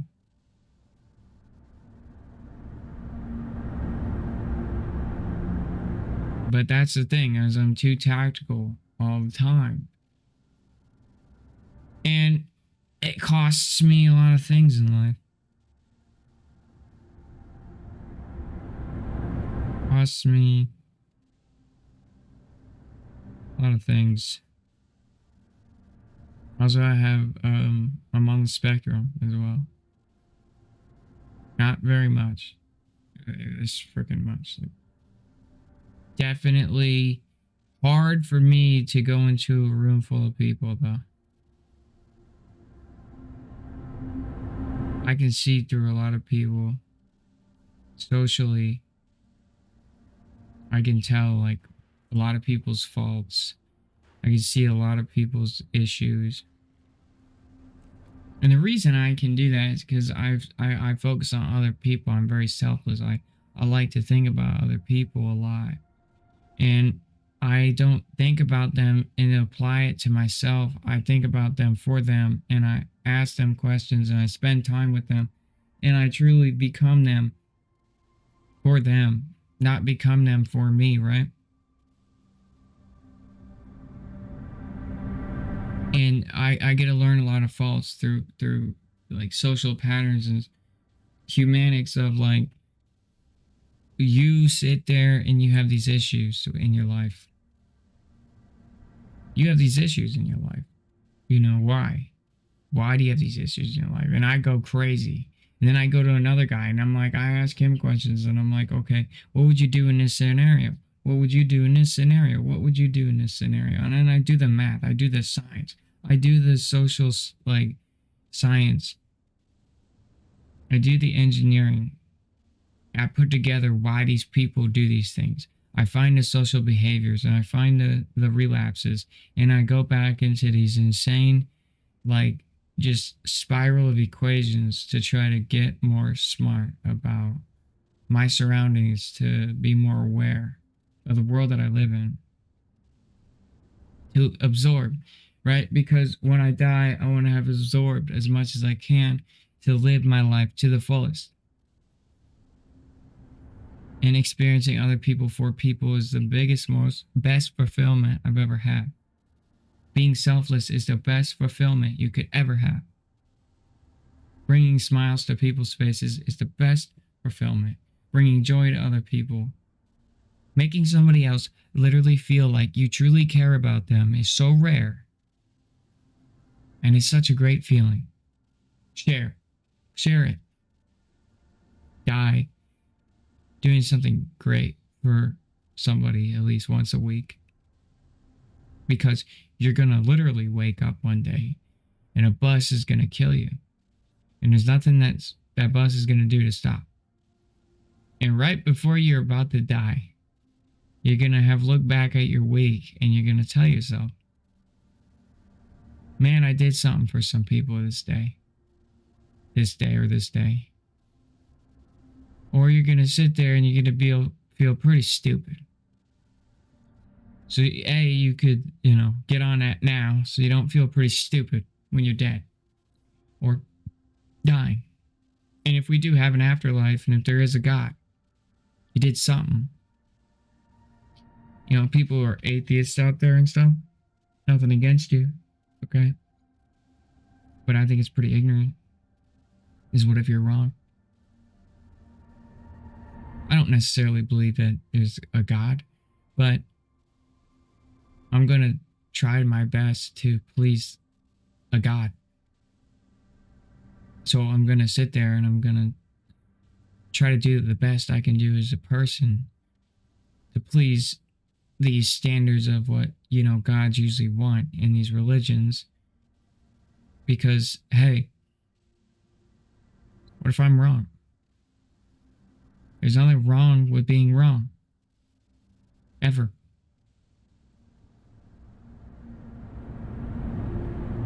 Nothing wrong with being wrong.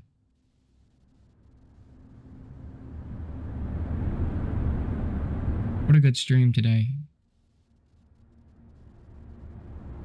I had fun. I did. It's time. Guys, this comment got 5.5 likes. 5.2 thousand likes, dude. Jesus Christ, YouTube. Hell yeah. Sorry, God. Didn't mean to use your name in vain. Speaking of which, I'm not perfect. But I wish everybody love, passion, and compassion. And I want you guys to have a great day, morning and afternoon. We'll be continuously working on rocket science with Arjun. We'll be getting these things sorted. Kerbal Space Program 2 is a broken mess, and developers, I don't know what smoking crack you're doing. I don't know what you think you're doing.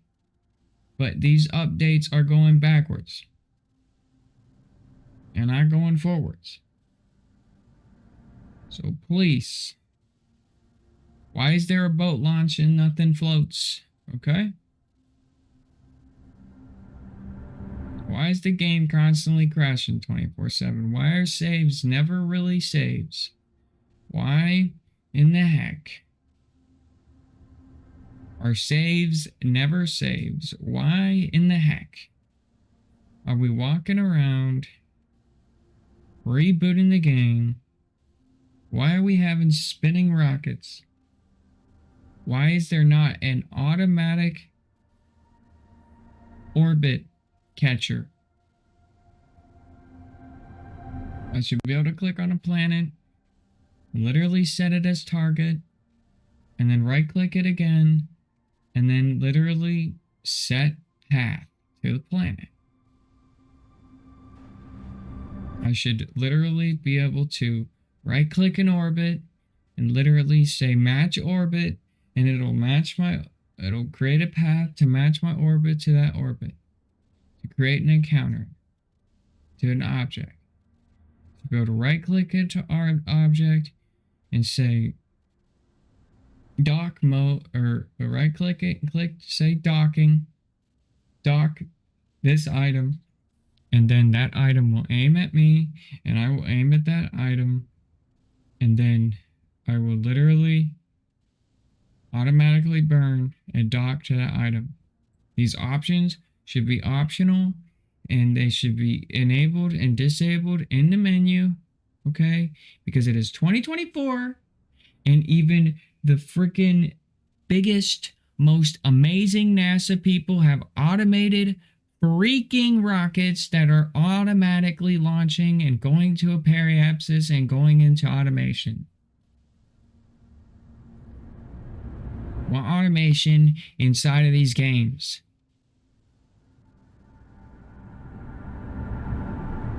automated flight paths, automated everything.